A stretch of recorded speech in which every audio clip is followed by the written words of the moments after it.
मोरा आउ केही नहीं आपणार माँ जानिछि तो बिनु मोरा आउ केही नहीं आपणार तू ही मोरा सुख शांति तू ही मोरा सुख शांति तू बाहु छाइरे मो घर आउ केही नहीं आपणार माँ जानिछि तो बिनु मोर आउ केही नहीं आपणार विश्वासर कांथ देई तोलिछि मो घर ता उपरे लेखिछि माँ जतने नाम तोर विश्वासर कांथ देई तोलिछि मो घर ता उपरे लेपिछि माँ जतने नाम तोर मत कृपारे मत कृपारे गड़ा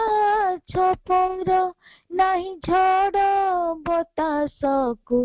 डर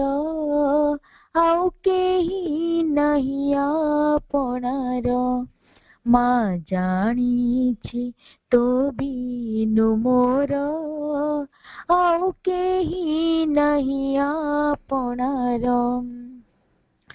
आस्पृहार धूप देई पूजुथाई नीति समर्पण फूल देई जनाए प्रणति आस्पृहार धूप देई पूजुथाई नीति समर्पण फूल देई जनाए प्रणति माँ प्रसाद बोली मु पाउथाए माँ प्रसाद बोली मु पाउथाए आहा मधुर हसकु तोर आउ केही नहीं आपणार माँ जानिछि तो बिनु मोर आउ केही नहीं आपणार माँ जानिछि तो बिनु मोर आउ केही नहीं आपणार तू ही मोर सुख शांति तू ही मोर सुख शांति तो बाहु छाइरे मो घर आउ केही नहीं आपणार माँ जानिछि तो बिनु मोर आउ केही नहीं आपणार आउ केही नहीं आपणार आउ केही नहीं आपणार वंदे मातरम। धन्यवाद अपा माँ को पाखे अशेष कृतज्ञता। श्री अरविंद आज पवित्र संध्या काल रे धारावाहिक योग समन्वय पुस्तक आलोचना अवसर रे अंशग्रहण करथिबा समस्त दिव्य मातृ संतान मानक हृदय अनेक अनेक शुभेच्छा प्रणाम। आज पाठचक्र नेतृत्व नहीं प्रतिभा अपा एवं कार्यक्रम रे अंशग्रहण करथिबा सम्मानिया शुभश्री अपा स्वप्ना अपा समस्त हृदय अनेक शुभेच्छा। आज मनुजा आपांकर शुभ जन्मदिन। यह एक विशेष दिन ତାଙ୍କ ପାଇଁ ମାଙ୍କର କୃପା ଭିକ୍ଷା କରୁଛି। ମାଙ୍କର ସ୍ନେହାଶିଷ, ମାଙ୍କ କରୁଣାରୁ ତାଙ୍କର ଆଧ୍ୟାତ୍ମିକ ଯାତ୍ରା ପଥଟି ସୁଗମିତ ହେଉ। ତାଙ୍କର ନିରାମୟ ଜୀବନଯାପନ ତଥା ସୁସ୍ଥତା ପାଇଁ ମାଙ୍କ ପାଖରେ ପ୍ରାର୍ଥନା ନିବେଦନ କରୁଛି। ଆମେ ପୂର୍ବରୁ ବା ଗତ ଅଧିବେଶନରେ ଯାହା କିଛି ପଢିଥିଲେ ତାକୁ ଟିକେ ମନେ ପକେଇବା, କଣ୍ଟିନ୍ୟୁଟି ରହିବ। ଆମେ ପଢିଛେ ଯେ ପ୍ରଭୁ କହିଥିଲେ ଯେ the progressive self manifestation of nature in man termed in modern language his evolution must necessarily depend upon three successive elements.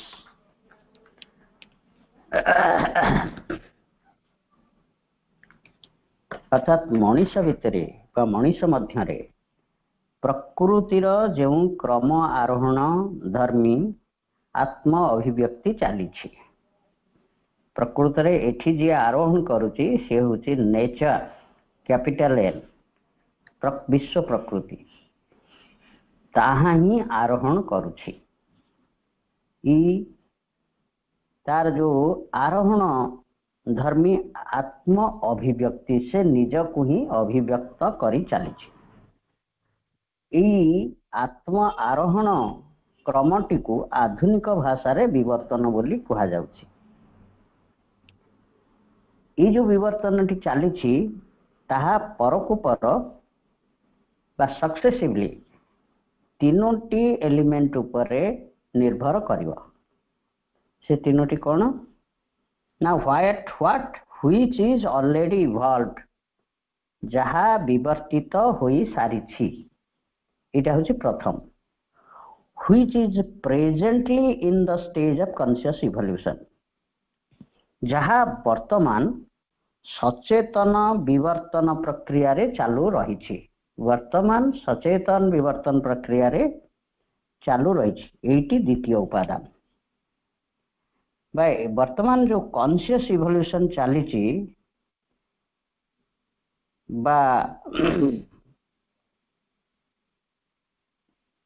एटा आगु को आहुरी केते चलिबो एठारु गोटे कॉन्शियस इवोल्यूशन हैला। एहा हमको सूचई दउची जे या पूर्वर जो विवर्तन टी हिची ता सचेतन ही नहीं अवचेतन भाव रे विवर्तित हिची। एटा हला वर्तमान रो कथा। तापरे तृतीय टी होची that which is to be evolved अर्थात जहा भविष्यत रे विवर्तित हेबाकू अपेक्षा करिछि। जदि अपेक्षा करिछि मझिरे मझिरे तार किछि झलक मध्य केतेक उत्तोलित मनीष मान भितर देखा भी मिली। महामनीषी मान भितर देखा मिली बोली प्रभु कही। किंतु ताहा समग्र पई ही नहीं समग्र मानव जाति पई भविष्यत रे यह हेबाकू जाउछि। एही क्रम रे प्रभु एक कथा कहिथिले जे nature has evolved for us and has formally founded is the bodily life. Bodily life अर्थात प्रकृति आम पाई गोटे देहगत जीवन बा बॉडीली लाइफ को विवर्तित कर आनी। इटा इवॉल्व हो सारी एवं ताको दृढ़ भाव में मध्य प्रतिष्ठित कर देछि। दृढ़ भाव में it is formally founded. Formally founded कहीं कहते ना या भितर जो दुईटी एलिमेंट अच्छी जड़ एवं जीवन ये दुईटी भितर प्रकृति गोटे समन्वय आनी। गोटे जड़टी स्थाणु एवं जीवन टी हूँ गतिशील प्राणशक्ति गतिशील। ए दुईटी विपरीत धर्मी तत्व को से एकत्र दुईटी भितर गोटे सामंजस्यता आनी। सामंजस्यता आनी कहीं एमाने परस्पर उपर निर्भरशील। देहटी जीवंत ही रही पारिबा पई प्राणशक्ति उपर निर्भर करे एवं प्राणशक्ति क्रियाशील होगा तिष्ठि रहा फर्दर इवोल्यूशन ए देह उपर निर्भर करुच्ची। तेणु गोटे सामंजस्यता प्रतिष्ठा हो पारि गोटे इक्विलिब्रियम अणा जा पारि। यीटा को आमे गोटे fast vehicle of the nature, प्रथम वेहिकल प्रथम इंस्ट्रूमेंट मध्य कहि परिबा जहाँ को आधार करी ये विवर्तन क्रमटी आहुरी आगुक मध्य जीव। जदिओ प्रभु एक कथा कहिथिले जे जदिओ पूर्वर अध्यात्म साधना जड़ को बड़ अवज्ञा करिछि हे दृष्टि रे देखिछि, तथापि यह होछि दिस इज आवर फाउंडेशन, यह होछि मूलदुआ, foundation and the first condition of our all energies and realisations. ई देहटी को मूल भूमि रूपे व्यवहार करी आमे जहा किछि अग्रगति करि पारिबु। ए देहटी नथिले कौन सी जिनिस भी संभव हुंता नहीं। जदिओ पूर्वर अध्यात्म साधना ए जड़टी को बहुत उपेक्षा करिछि। पुणी प्रभु एक कथा कहिथिले जे if then this inferior equilibrium is the basis and first means of higher movements, जदिओ यही देहगत जीवनटी आमर fast means of higher movements आगु को बा उच्चतर विवर्तन पाई जदिओ यह ही आमर मूल दुआ बा which the universal power contemplates and if it constitutes the vehicle in which the divine here seeks to reveal itself। ये देहगत आधारटीकू बा फास्ट मीन्स यह को व्यवहार करी ही परम दिव्यता एठारे प्रकाशित होगा पई चाहुचंती। एई कथा आमर प्राचीन भारतीय संस्कृति भारतीय शास्त्र बा मुनि ऋषि माने एई कथा को घोषणा करि दैछंती। किंतु तथापि भी एई देहटी आध्यात्मिक यात्रा पथरे बहुत बाधा उत्पन्न करे एवं सेई कारणरू अतीतर जोग एई जड़ को बा देहटी को छाड़ी चली जीवार प्रयत्नटीए भी करिसेंती। किंतु प्रभु कहिथिले जे जदिओ ताहा बाधा उत्पन्न करूछि सेथर rather the perfecting of the body also should be the last strength of the spirit. यह को परिपूर्ण रूपे गढ़ी तोलिबा ही आत्मार उद्देश्य हिकरी रहिछि। तेणु एटा गोटे अनवरत परिवर्तन प्रक्रिया रे चालू रहिछि एवं जदिओ यह गोटे the obstacle which the physical presents to the spiritual is no argument for the rejection of the physical। सेटा जदिओ गोटे बाधा उत्पन्न करूछि ताकू छाड़ी चली जिबा एटा गोटे यथार्थ जुक्ति नुहे। पुणी प्रभु कहिथिले for in the unseen providence of things our greatest difficulties are our best opportunities। अदृष्ट नियति रे एहीपरि एक विधान रही जे जहा होची सबुठारु बेसी बाधा जे दिए जहा अतीव क्लिष्ट बोली जना पड़े ता ही सबुठारु सुवर्ण सुजोग अग्रगति करबा पाई। A supreme difficulty is nature's indication to us of a supreme conquest to be won. A supreme difficulty जड़ जो बाधाटी उत्पन्न करूची बा जदि सेमती सर्वोत्तम बाधा ही प्रकृतिर एक कौन इंडिकेशन से गोटे आमको देखई दउची जे एहा ठारू आहुरी अधिक भावरे तुमको बलशाली होबा पड़िबो बा विजय हासिल करबा को पड़िबो। एही कथाटी सी मध्य से सूचई दउची। तेणु ये थिला शरीर उपरे प्रथम विवर्तन रो जो दुईटी एलिमेंट मैटर एंड लाइफ। ये मैटर संपर्क रे प्रभु एही कथा कहिथिले शरीर संपर्क रे तापर प्राण संपर्क रे कहिथिले equally the vital and nerves energies in us are there for a great utility. ए प्राण शक्ति रो मध्य बहुत महान भूमिका रही है। ये प्राण रो महान भूमिका संपर्क रे उपनिषद रे मध्य प्रश्न उपनिषद रे जहा को आमे मध्य आलोचना करिथिले जे यह किभली the great part assigned to this element in the universal scheme is powerfully emphasised by the Catholic wisdom of the Upanishad as the spokes of a wheel in its nave. So the life energy is all established, the triple knowledge and the sacrifice and the power of the strong and the purity of the wise। ई प्राणर महत्व टिको उपनिषद रे प्रश्न उपनिषद रे वर्णना करा जायछि। गोटे चक्र सहित तुलना करा जाय जेंति चक्र नाभि केंद्र रे 6टी अर जो स्पोक्स गुड़ाक जोड़ा होकर रही है ये प्राण शक्ति ए ट्रिपल हेवेन अर्थात रुक साम जजु एवं तापर ब्राह्मण एवं क्षत्रिय एवं तीन लोक स्वर्ग मर्त्य पाताल ये सब लोक शक्तिर क्रिया रही शक्तिर इंपोर्टेंस रही शक्ति बिना कौन सी किसी संभव हो पारे ना किंतु पुरातन अध्यात्म साधक माध्यम माने मध्य प्राणर अनेक असुविधा गुड़ाक नहीं वर्जन करने को प्रयास कर सबू थिला गत अधिवेशन आलोचना। वर्तमान आसवा आम द्वितीय विवर्तन जहाँ कहले जो सेकेंड इवोल्यूशन होची जो तीनोटी उपादान उपर आमर विवर्तन निर्भर करुच्ची जहाँ विवर्तित हो सारी एवं द्वितीयटी हूँ वर्तमान जहाँ कॉन्शियस इवोल्यूशन पर्यायर रही हूँ आमर मन से विषय आम आलोचना करवा। प्रभु कहते if the bodily life is what nature has firmly evolved for us as her base and first instrument, it is our mental life that she is evolving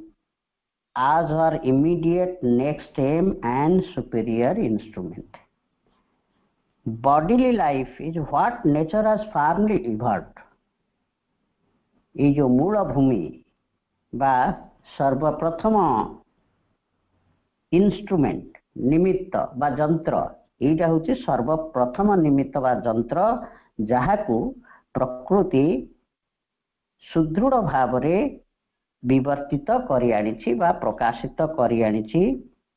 and fast instrument यहाँ आमर प्रथम निमित्त बा प्रथम जंत्र। It is our mental life that she is evolving ताहले यार ठीक परवर्ती पदक्षेप गोटे उच्च स्तर सुपीरियर इंस्ट्रूमेंट ये देह प्राणगत इंस्ट्रूमेंट ठारू आउ गोटे उच्चतर उच्च स्तरीय इंस्ट्रूमेंट बा निमित्त बा जंत्रटी को प्रकृति इज इवॉल्विंग वर्तमान यह को विवर्तित करिबारे लागिछि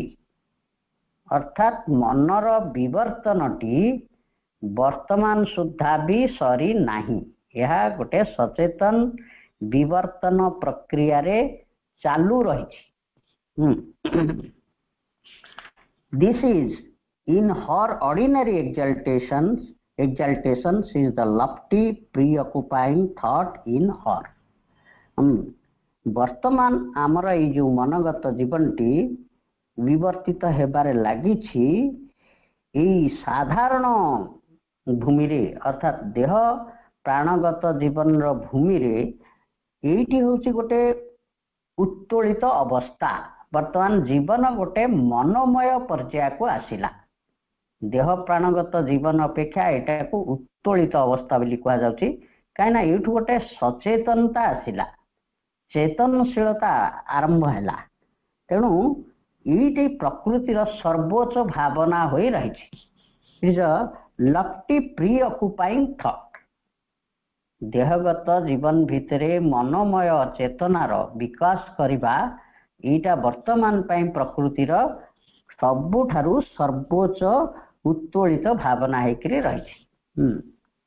this except in her periods of exhaustion and recoil into a reposeful and recuperating obscurity बेले बेले आमर ये जो देह और प्राण ता भितर भी मन इनवॉल्व ही काम करुची केवल सही देह प्राणगतर आवश्यकता गुड़ी को पूरण करबा पई मन ता भितर इनवॉल्व होकर कार्य करुथिला एवं ई धाँ दौड़ भितर से बेले बेले प्रकृति बेले बेले क्लांत ही पड़े देहटी क्लांत हो जाए प्राण भी क्लांत हुए बेले बेले एमाने प्रशांति बा विश्रांति खोजती रिपोजफुल माने गोटे विश्राम अवस्था को एमाने मध्य आसंती ये कथा को छाड़ी देले अर्थात प्रकृति बेले बेले विश्रांति भीतर को चली आसे कारण से सर्वदा से देह प्राणर आवश्यकता गुड़िक भितर ପ୍ରକୃତି କାର୍ଯ୍ୟ କରିବାରେ ଲାଗିଥାଏ, କିନ୍ତୁ ବେଳେ ବେଳେ ସେ ପ୍ରଶାନ୍ତି ଭିତରକୁ ମଧ୍ୟ ଆସେ।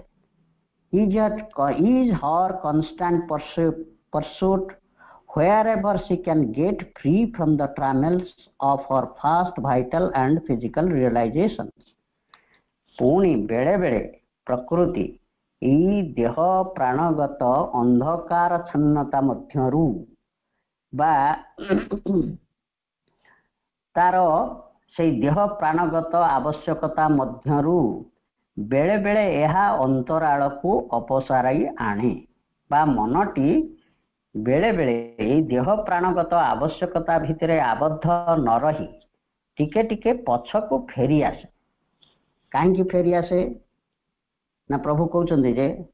For here in man we have A distinction. ଏଇ ଯୋଉ ପଛକୁ ଫେରି ଆସିବା,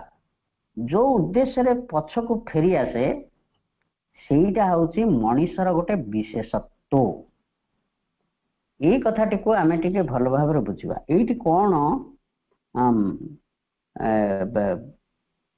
ଏଇଟା ଗୋଟେ ମଣିଷର ବିଶିଷ୍ଟତା ବା ବିଶେଷତ୍ୱ ବୋଲି କାହିଁକି ପ୍ରଭୁ କହୁଛନ୍ତି? ଆମେ ଟିକେ ପଛକୁ ଯଦି ଦେଖିବା, ଦେହ ପ୍ରାଣଗତ ଜୀବନକୁ ନେଇକରି ଉଦ୍ଭିଦ ମାନେ ବି ବଞ୍ଚିଛନ୍ତି, ପଶୁପକ୍ଷୀ ମାନେ ବି ବଞ୍ଚିଛନ୍ତି। ସେମାନଙ୍କର କାର୍ଯ୍ୟକଳାପ ଗୁଡ଼ିକ କ'ଣ ସବୁ? ଏହା ତ କାହାକୁ ଅଛପା ନାହିଁ, ସମସ୍ତେ ଜାଣିଛନ୍ତି। ପଶୁଟି କ'ଣ କରେ, ଉଦ୍ଭିଦଟି କ'ଣ କରେ ନା ତାଙ୍କର ସମସ୍ତ କ୍ରିୟାକଳାପ ଗୁଡ଼ିକ ଖାଲି ତିଷ୍ଠି ରହିବା ପାଇଁ, ଷ୍ଟ୍ରଗଲ୍ ଫର୍ ଏକ୍ଜିଷ୍ଟେନ୍ସ, ଆଉ କିଛି ନାହିଁ। ଆଉ ଗୋଟେ ସଚେତନ ଭାବରେ କିଛି ବିଚାର କରିବାର କ୍ଷମତା ତାଙ୍କର ନାହିଁ। ଯଦିଓ ସେଥିରେ ମଧ୍ୟ ମନର ଇନଭଲଭମେଣ୍ଟ ରହିଛି, ତା ଭିତରେ ରହିଛି, କିନ୍ତୁ ସେଠାରେ ମନ ସେ କେବଳ ସେଇ ତିଷ୍ଠି ରହିବାର କାର୍ଯ୍ୟରେ ସେ ନିଜକୁ ବ୍ୟାପୃତ କରି ରଖିଛି। କିନ୍ତୁ ମଣିଷର ମନ ବେଳେ ବେଳେ ଏଇ କାର୍ଯ୍ୟ ଭିତରେ ବି ଅଛି। ମଣିଷର ମନ ମଧ୍ୟ ଏଇ ଜଡ଼ ପ୍ରାଣଗତ ଜୀବନଟିକୁ ବଞ୍ଚିବାର ଯାବତୀୟ ପ୍ରୟାସ ମଧ୍ୟ କରୁଛି,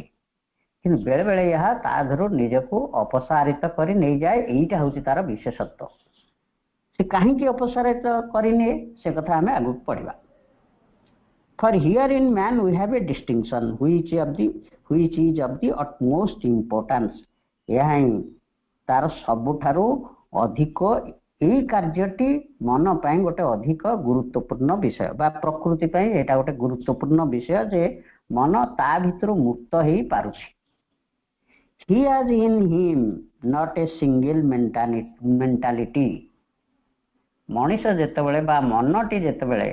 ଏଇ ଜଡ଼ ପ୍ରାଣଗତ ପ୍ରକୃତି ମଧ୍ୟରୁ ବା ତାର ଆବଶ୍ୟକତା ଭିତରୁ, ତାର ଧାଁ ଦୌଡ଼ ଭିତରୁ ନିଜକୁ ଅପସାରାଇ ନିଏ, ଯାହାକୁ ପ୍ରଭୁ କହିଲେ ଏହା ହେଉଛି ମନର ଗୋଟେ ବିଶେଷତ୍ୱ ବା ମଣିଷର ଗୋଟେ ବିଶେଷତ୍ୱ ଏବଂ ଏହାର ବହୁତ ଗୁରୁତ୍ୱ ରହିଛି। ସେତିକି ବେଳେ ମନ ଯେତେବେଳେ ସେଥିରୁ ଅପସାରିତ ହେଇ ଆସେ, ସେତେବେଳେ ସେ ଆବିଷ୍କାର କରେ ଯେ ତା ଭିତରେ ଗୋଟିଏ ମନ ନାହିଁ, ଗୋଟେ ସିଙ୍ଗଲ ମେଣ୍ଟାଲିଟି ନାହିଁ। He has in him not a single mentality but a double and a triple। ଦିଟା ତିନିଟା ମନ ମଧ୍ୟ ରହିଛି। The mind material and nervous, the pure intellectual mind which liberates itself from the illusions of the body and the sense, and a divine mind above intellect which in its turn liberates itself from the imperfect modes of logically discriminative and imaginative reason। ତାହେଲେ ଆମେ ଜାଣିଲେ ପ୍ରଭୁ କହୁଛନ୍ତି ମନ ଯେତେବେଳେ ତାର ନିୟମିତ ଏଇ ଜଡ଼ ପ୍ରାଣଗତ ଜୀବନର ଆବଶ୍ୟକତା ଭିତରକୁ ଭିତରୁ ନିଜକୁ ଅପସରାଇ ଆଣେ, ସେତେବେଳେ ସେ ଦେଖେ ତାର ଗୋଟିଏ ମନ ନାହିଁ ବା ଗୋଟିଏ ମନ କାମ କରୁନାହିଁ, ବରଂ ଦିଟା ଏବଂ ତିନିଟା ମନ ରହିଛି। ଗୋଟେ ଫିଜିକାଲ ମାଇଣ୍ଡ ରହିଛି ବା ଗୋଟେ ଭୌତିକ ମନ ରହିଛି, ଏବଂ ଆମର ଯେଉଁ ନର୍ଭ ସିଷ୍ଟମ ଅଛି, ସେ ନର୍ଭ ସିଷ୍ଟମ ବା ନାଡ଼ୀମଣ୍ଡଳ ଭିତରେ ଗୋଟେ ମନ ରହିଛି। ଏ ଦୁଇଟାକୁ ଆମେ ଫିଜିକାଲ ମାଇଣ୍ଡ ବୋଲି କହିବା। ଏବଂ ଗୋଟେ ପିଓର ମାଇଣ୍ଡ ରହିଛି, ଶୁଦ୍ଧ ବୁଦ୍ଧିଗତ ମନ, ଯିଏକି ଦେହ ଇନ୍ଦ୍ରିୟ ଗୁଡ଼ିକୁ ମାୟାରୁ ମୁକ୍ତ ହେଇପାରୁଛନ୍ତି। ଦେହ ଓ ଇନ୍ଦ୍ରିୟ ଗୁଡ଼ିକୁ ମୁକ୍ତ ହୋଇ ରହିଥିବା ଗୋଟେ ମନ ଆମ ଭିତରେ ଅଛି। प्रथम मनटी कहले जे से आमर ये प्रकृतिर जड़ प्राणगत जीवन भितर मटेरियल माइंड गोटे रही एवं आउ गोटे प्योर माइंड रही हाँ जी कि इंद्रिय बोधरु बाई नाड़ी चक्र मन भितरु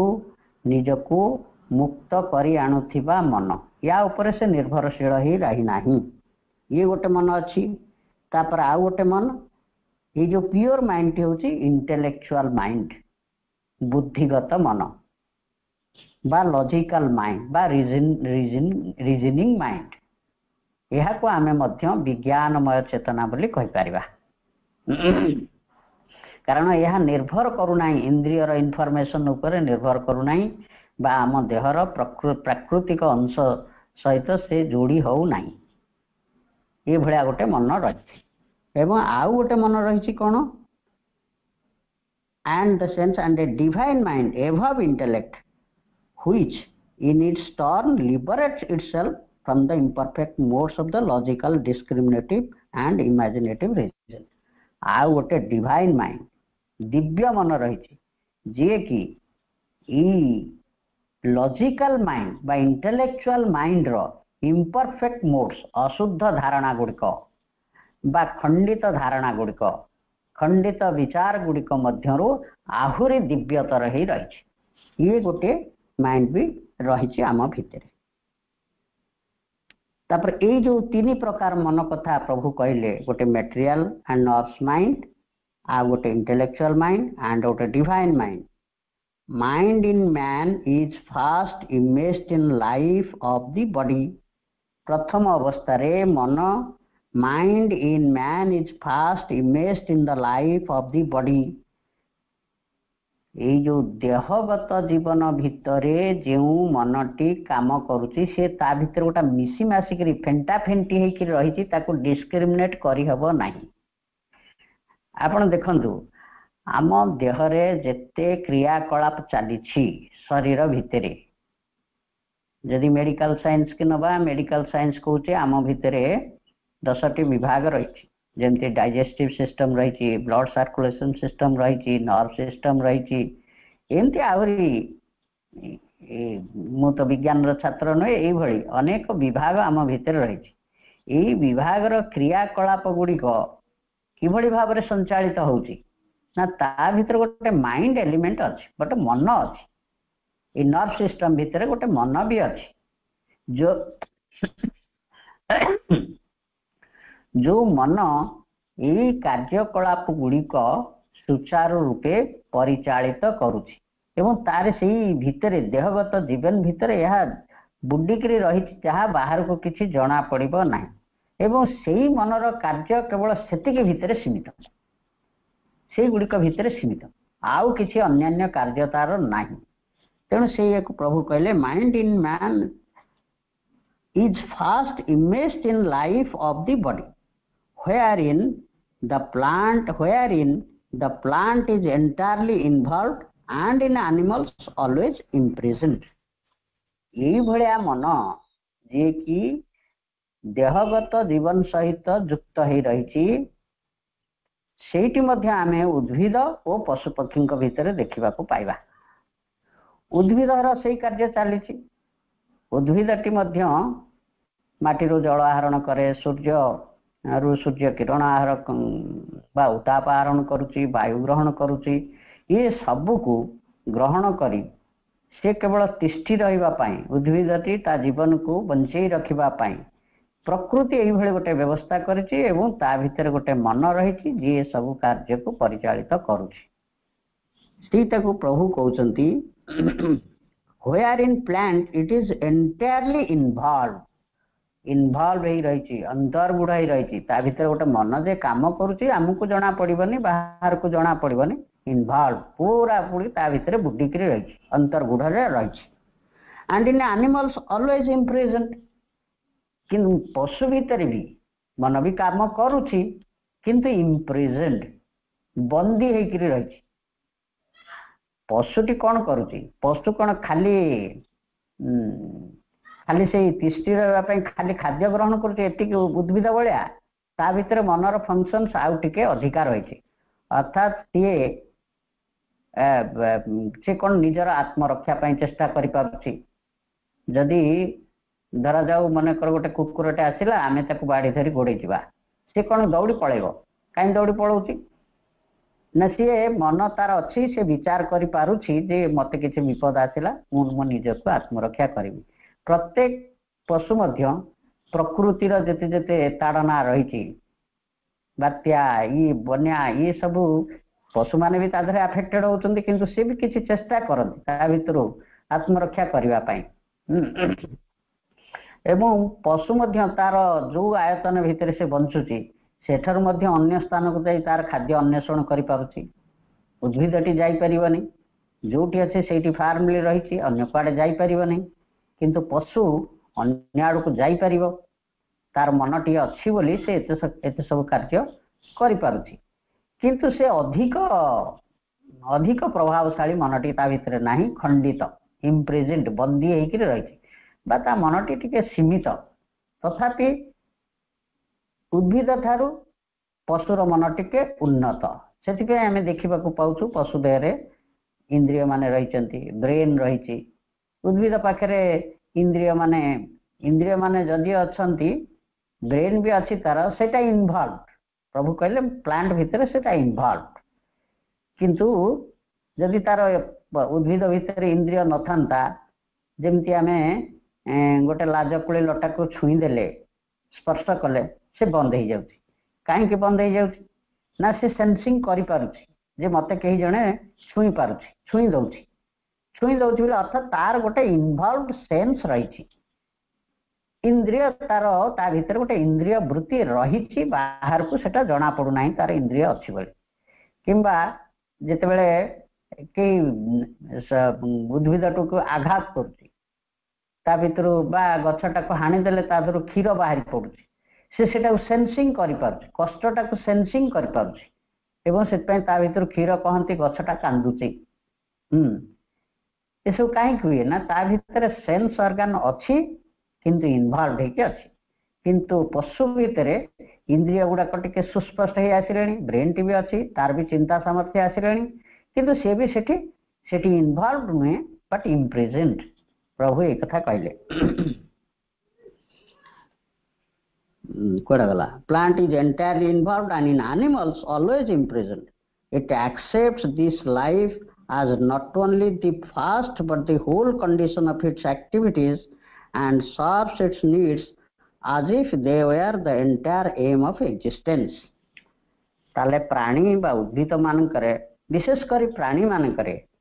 कौन रही the entire aim of mind सेठी रही कौन ना आहार निद्रा आत्मरक्षा एवं प्रजोजन यही चारोटी कार्य भितर एनिमल माइंड टी काम करुची खाद्यर अन्वेषण करुची किछि समय विश्राम भी नहीं पारुची एवं तापरे प्रजोजन करबा पई सेक्सुअल एपेटाइट भी तार रही से कार्य भी मन विनियोग होउची एवं आत्मरक्षा भय भय कहले भयटी हूँ आत्मरक्षार अन्य नाम भय भयटी कले आम निजक आत्मरक्षा कर तेणु यही कार्य भितर पशुर मनटी इम्प्रिजेंट यही कार्य इम्प्रिजनमेंट बोली कह मात्र अल्प केतोटी जिनिस भितर पशुर मनटी इनवॉल्व होके रही तार एंटायर एम एतिकी भितर रही but the bodily life in man is a base not the aim कि मनीष भितर मनटा केवल देह प्राणगत जीवन आवश्यकता को पूरण करने एतिक इनवॉल्व रहिबो एटा नुहे जदियो एटा तार बॉडीली लाइफ हूँ तार बेस जहाँ को आधार करे से आगु को अग्रगति करिवो पशु क्षेत्र से होना केवल पशुगत तार देहगत जीवन को बंचवा ताको सुरक्षित करवा यही काम लगी मनीषर मन खाली सेतिकी भितर रहिबो कि सी मनीषर मन सही कथा चिंता करूना यहाँ मोर एम बोली बॉडीली लाइफ गोटे मोर बेस बेस सत कथा यहाँ गोटे मूल निमित्त सत कथा यहाँ किंतु यहाँ मोर एम नुह यह आधार करके से आगू को जीव his first condition and not his last determinant. तार देहगत जीवन की निश्चित गोटे आधार मूल कथा, किंतु it is not at determinant, तार एम को या प्रतिपादित करू नाही मनर। इन द जस्ट यार परवर्ती पैराग्राफ रे मनीष सबू मनीष जे ए स्टेज रे अछंती, आमे देखिबा जे प्रकृत रे ए जो होल मैनकाइंड रही ता भितरे अधिकांश अधिकांश कहले आमे तो एक्जाक्टली नंबर कहि परिबा नाही, तथापि आमे धारणा करि परिबा जे 90 92 कि 95% लोक उनकर मन केवल यार भितरे रही, आहार निद्रा भय मैथुन जे भली पशु। आहार निद्रा भय मैथुन सामान्य पशु भी नराणाम। ये पशु भली मनीषर मन भी ठीक यही 4टी कार्य भी व्यापृत रही अधिकांश मनीषंकर, अर्थात सेठु मनीषर मन भी सेमती इम्प्रिजन होकर रही, लिबरेट है ना। से तो प्रभु कहले यहाँ गोटे कॉन्शियस इवोल्यूशन रो पर्यायर अच्छी, मनर काम बहुत अच्छी, मन बहुत आगु को जीव, कि बर्तमान तो ये अवस्था रही मैक्सिमम भितर, तेणु प्रकृति को बहुत डेरी हो तार परवर्ती विवर्तन पाई। ये तार एम नुहे, केवल बॉडी लाइफ की बंचवा मनर एम नुहे। In the just idea of the ancient man is essentially the thinker, the manu, the mental being who leads the life and body, not the animal who is led by them. ये गोटे अति सुंदर कथा प्रभु से गोटे टीका भी देइचंती प्रभु एक, जोटा कि मुंडक उपनिषद रु प्रभु गोटे श्लोकटे श्लोकर आधार रे यही कथा प्रभु कहते आम से आलोचना करवा। प्रभु in the just idea of the ancient man is essentially the thinker. प्राचीन मनीषीगण प्राचीन विज्ञ ऋषि माने यही कथा कहते, दि मनु मनीष को मनु बोली कहते। को मनीष को मनु से कहते कौन? यही जो पार्श्विक उपाय रे जीवन धारण करी रहिथिबा मनुष्य को से माने मनु कहते कि जे खाली आहार निद्रा भय मैथुन खाउथिबो पिउथिबो, आमर जाबतीय प्रचेष्टा खाली जदि सेही थिरे लागि रहिथिबो, रोजगार करिबा, चाकरी बाकरी करिबा, कृषि करिबा, राजनीति करिबा, शिल्प करिबा, एटा खाली जीविका निर्वाह कथा, आउ किछि नै। आउ प्रयोजन करिबा, आउ दिने मरि जिबा, एतिकी भितरे तार मन सीमित होइकि रहिबो कि एहा को आमे मनु बोली कहिबा कि? किंतु प्राचीन विज्ञ ऋषि माने जहा को मनु बोली कहिसेंती, मनुष्य को मनु बोली कहिसेंती, the mental being who leads the life and the body, not the animal who is led by them. अर्थात पशुर मनटी जीवन द्वारा बा ता देह प्राणगत जीवन मनटी को व्यवहार करुची, मन सेमान को व्यवहार करू नाही, देह प्राण को व्यवहार करू नाही। किंतु मनु जो मनु बिली जहा को कुहा जीव सीए देह प्राण द्वारा परिचालित हेबो नाही, बरं मन सेमान को परिचालित करिवो, एया को मनु बोली कुहा जायछि। जे तार देह प्राण को परिचालित करि पारुछि जो मन, से हूँ मनु, नाई कि पशु भाया से प्राण और देहता मनटा को व्यवहार करको मनु बोली कहुब ना। कौन से मुंडक उपनिषद रे कहुई तले टीकार प्रभु देइचंती जे तार द्वितीय मंडल बा बुक 2 एवं 7म श्लोक रे ए कथाटी कहुई। से श्लोकटी को मु पढ़ी दउची। यह सर्वज्ञ सर्वविद यशैष महिमा भुवि दिव्ये ब्रह्मपुरे येष व्योमात्मा प्रतिष्ठित मनोमय प्राण शरीर नेता प्रतिष्ठितो अन्ये हृदय सन्निधाय तत् विज्ञानेन परिपश्यन्ति धीरा आनंद रूप अमृतम यत् विभाति। यह सर्वज्ञ माने जी सबु जानती, सर्वविद अर्थात जी सब किछि के बुझंती, यशैष महिमा भुवि एई विश्वर सबु महिमा मध्यरे जिए अवस्थित रहिचंती दिव्य ब्रह्मपुरे हेश व्यवात्मा प्रतिष्ठित सी आत्मा बा चिदाकाश रे ब्रह्मपुरी माने चिदाकाश रे ब्रह्म मध्यरे अवस्थान करुछंती सीए मनोमय रूप धारण करी देह और प्राणर नेता रूपे मनोमय प्राण शरीर नेता देह प्राणर नेता रूपे अवस्थित एवं सीए एई शरीरर हृदय मध्यरे अवस्थित ज्ञान द्वारा से आनंद और अमृत आत्मा तांकु ही अनुसरण कर एई जो मनु बिली जहा कुआ जाइछि द ट्रू माइंड विज्ञानमय चेतना बा बुद्धिगत चेतना रीजनिंग माइंड यह को अनुसरण करबा पई मुंडक उपनिषद रे कुआ जाइछि एई मनटी हबो प्राण और शरीरर नेता नट प्राण और शरीर मन उपरे नेता हेबे नहीं मन प्राण और शरीर उपरे नेता हबो एई कथाटी मुंडक उपनिषद रे कुआ जाइछि चाहा ताहा को ही मनु कुआ जिवो The true human existence therefore only begins when the intellectual mentality emerges out of the material and we begin more and more to live in the mind independent of the nerves and physical obsession and in the measure of that liberty are able to accept rightly and rightly to use the life of the body. आम जानिले शास्त्र आमको मनु किए बोले आमको कहिले प्रभु सही कथा को कहउचंती द ह्यूमन एक्जिस्टेंस देयरफॉर ए मानवीय अस्तित्वटी बा मानवीय जीवनटी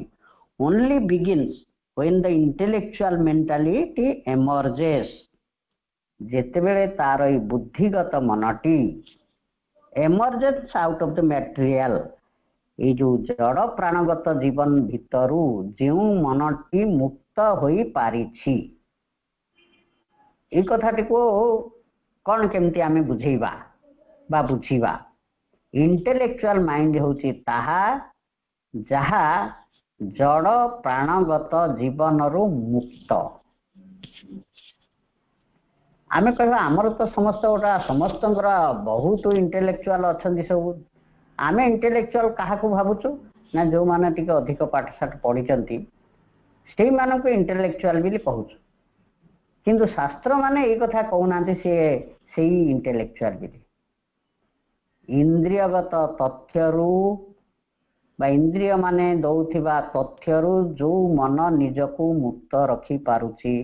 जड़ प्राणगत जीवन को बंचिबा रे जो मनटी इन्वॉल्व नुहे सेटा material mind material vital mind जे केवल जड़ प्राण भितर रही जो मनटी सेथिरु मुक्त फ्री फ्रॉम दी